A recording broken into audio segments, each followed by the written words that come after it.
আপনার শখের গাছের পাতা যদি হয় কালো, তাহলে কি লাগে ভালো?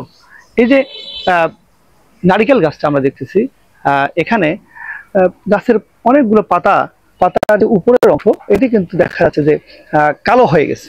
এটি আপনার অনেক ছাদের বাগানে হতে পারে, অনেক বাগানেও হতে পারে এরকম যে কালো হয়ে আছে। এটি হচ্ছে একটা শুটি মোল্ড ছত্রাক, এবং অনেকগুলো ছত্রাক এখানে থাকতে পারে, এবং এটি পাতার উপরের দিকে কিন্তু এভাবে আক্রমণ করে আপনার কালো হয়ে আছে। এতে করে গাছের যে সালোক সংশ্লেষণ প্রক্রিয়া এটা ব্যাহত হয়, এবং অনেক সময় এই পাতাগুলো এভাবে মারাও যেতে পারে। এটি হওয়ার একটা অন্যতম কারণ আছে। কারণ হচ্ছে, যদি আমরা এই পাতাটার একটি উল্টা দিকে দেখি, এভাবে উল্টা দিকে দেখি, তাহলে দেখা যাবে এক ধরনের সাদা মাছি, যেটা রুগোজ স্প্রাইলিং হোয়াইট ফ্লাই বলি, এই সাদা মাছি এখানে আক্রমণ করে।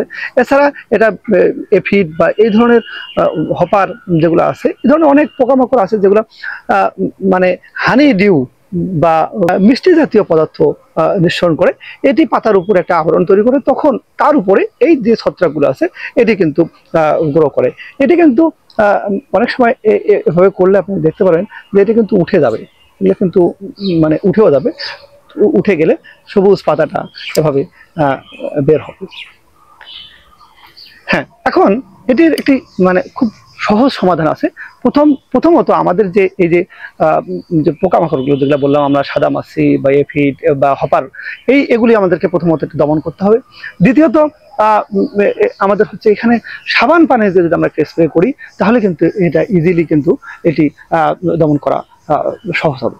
গাছের পরিমিত সার এবং সেচের ব্যবস্থা করতে হবে, এবং যদি বেশি মাত্রা আক্রান্ত হয় যে ডালগুলো, সেগুলো কিন্তু কেটে পরিষ্কার পরিচ্ছন্ন করতে হবে।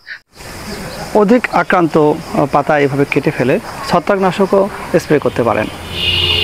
তাহলে কিন্তু আমরা একটি সুস্থ সবল এবং এই যে কালো মানে পাতা যে থেকে আমরা রক্ষা পাবো, আমাদের গাছের যে ফল এটি বৃদ্ধি পাবে। ধন্যবাদ।